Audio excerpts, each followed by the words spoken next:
तेरी ना घोटू।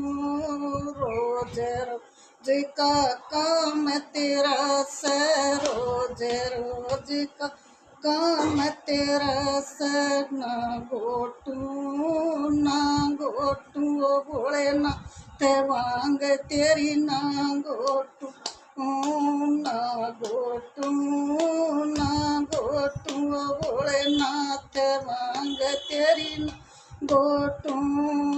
आज करता ना मन मेरा से, आज करता ना मन मेरा से, ना घोटू ना घोटू। ओ भोलेनाथ वांग तेरी ना घोटू।